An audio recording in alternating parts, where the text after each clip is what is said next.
Guys, my name is Ritika. Welcome to my YouTube channel. In this video, we are going to explore about the topic of organization structure.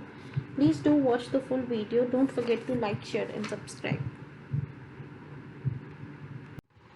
So, what is an organization structure? An organization structure defines how the job tasks are formally divided, grouped and coordinated. If we say in maximum of the managers should address 7 key elements when they design the structure of the organization. First is work specialization, departmentalization, chain of command, span of control, centralization, decentralization, formalization and boundary spanning. These are the ways that we have to keep in mind when we are designing the structure of the organization. For example, if we see like Johnson and Johnson is a company, it has decentralized structure. It gives the individuals and teams high degree of autonomy without needing the core team to regularly approve the business decisions. So here we have the key elements that help in designing the structure of the organization. That is the departmentalization, chain of command, span of control, centralization and decentralization, formalization and work specialization. In the further slides, we will be discussing in detail about it. Work specialization. It is basically the division of labor that describes the degree to which the activities in an organization are divided into separate jobs and steps, each completed by the separate individuals. Individuals specialize in doing a part of activity rather than completing the entire process by themselves. For example, in early 20th century, Henry Ford became rich by building automobiles using an assembly line. Every worker was assigned with a specific repetitive task such as putting the right front wheel or installing the right front door or installing a left door. Everything, each and every person was assigned a specific task.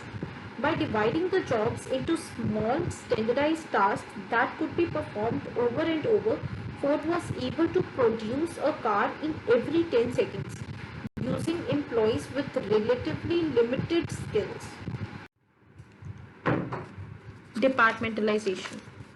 Once the job has been divided through the work specialization, they must be grouped so that the common tasks can be coordinated. The basis by which the jobs are grouped is known as the departmentalization. We have different types of departmentalization: product and service, functional departmentalization, process departmentalization, geographic.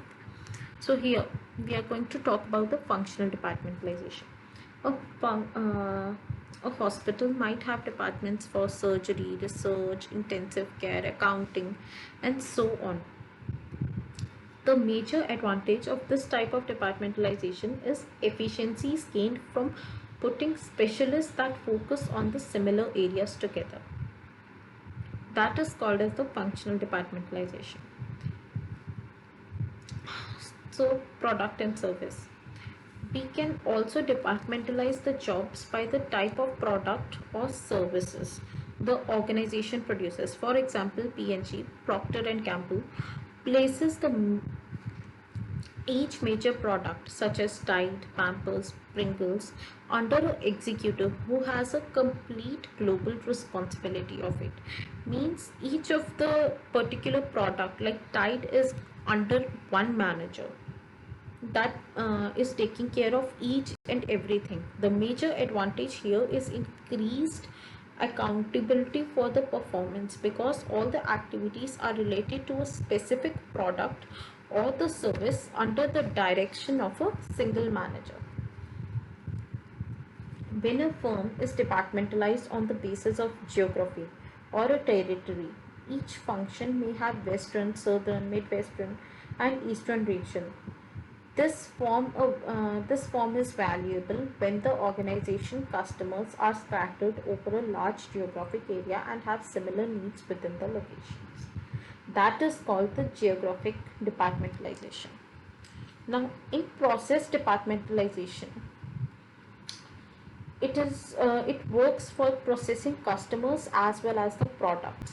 If you have ever been to a state of motor vehicle office to get to if you have ever been to motor vehicles office to get a driving license, you probably went through the several departments before receiving your license.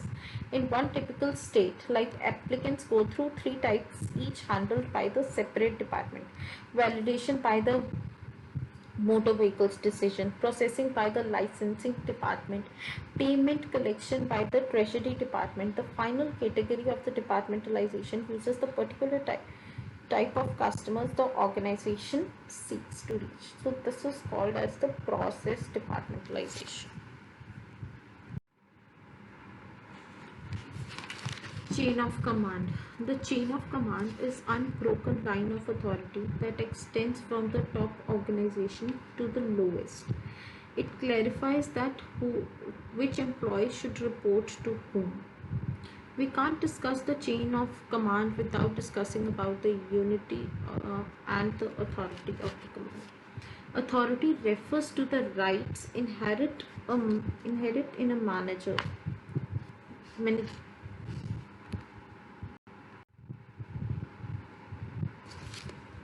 Chain of command. Chain of command is an unbroken line of authority that extends from the top organization to the lowest, that clarifies who reports to whom. When we discuss the chain of command, we need to discuss about the authority and the unity of the command. Authority refers to the rights inherited in a managerial position to give orders and expect them to be obeyed. To facilitate coordination, each managerial position is given a place in the chain of command. Each manager is given a degree of authority to meet his or her responsibilities. The principle of unity of command helps preserve the concept of unbroken line of authority. It says that a person should have one and only one superior to whom he or she is directly responsible. If the unity of command is broken, each employee might have to cope up with conflicting demands or the priorities from several superiors, as it is often the case of in an organization charts dotted line reporting relationship depicting an employee's accountability with multiple managers.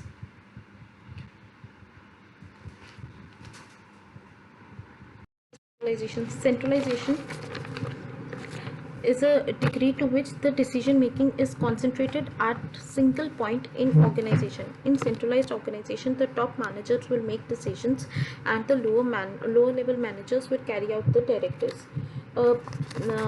If we can say, military is one of the example of the centralized structure. The military is an organization famous for highly centralized structure with long hierarchy of superiors and subordinates. In decentralized organization can act more quickly to solve problems, can provide more people more input decision. The leaders can take on the role of championing employees to accomplish the goals, and employees are less likely to feel alienated and from those who are making decisions that affect their lives. So if we consider, like, the decisions are not taken by the particular managers, the employees are also involved in that.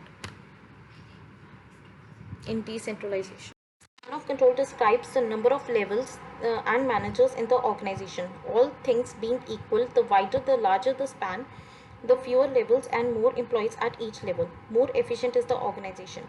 Two organizations each have 4100 employees. The operating level of the employees, one has uniform span of 4 and the other has the uniform span of 8. Wider the span of 8 will have fewer levels, approximately 800 fewer managers. If the average manager makes 20 lakhs a year, the wider span will save approximately 160 crore a year in management salaries. Obviously, the wider spans are more efficient as compared to the lower span. However, when the supervisors are no longer have time to provide subordinates with necessary leadership support, effectiveness declines and employee performance suffers. Narrow or small spans have their advocates by keeping a span of control for 5 to 6 employees, or the manager can maintain the close control. Formalization, the degree to which the jobs within the organization are standardized. If a job is highly formalized, the employee has minimal amount of discretion over what to do. There are explicit job descriptions and when and how to do it, resulting in consistent and uniform output. There are lots of organizational rules and clearly defined procedures covering the work process. Clerical workers at the publishing firm, for example, generally have formalized job. There are standard procedures and expectation for what they do. Spanning. Boundary spanning, the individuals forming relationships outside their formally assigned groups. Boundary spanning occurs when the individuals form relationships with people outside their formally assigned groups.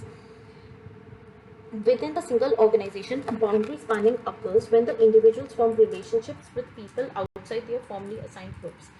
The NHR spanning as a member of an R&D team who implements the ideas from the production team. These activities prevent the formal structures from the beginning to too rigid and, not surprisingly, enhance the organization and team creativity, decision making, knowledge sharing and performance. Now, for example, Shod Yatra is an exploration and a research trip conducted by the Professor Anil Gupta, the retired professor of IIM. This expedition allows the students, entrepreneurs and the academics to connect with the people in a particular location and discover their ways, innovations and solutions to solve the problems. The annual Yatra is organized in remote locations such as Nagaland, tribal areas in Jharkhand and remote villages of Himachal Pradesh. Different peoples from different organizations come together and find a solution for a particular problem at different places. This is how the boundary spanning is. Thank you guys for your valuable time. I hope this video will be beneficial to you.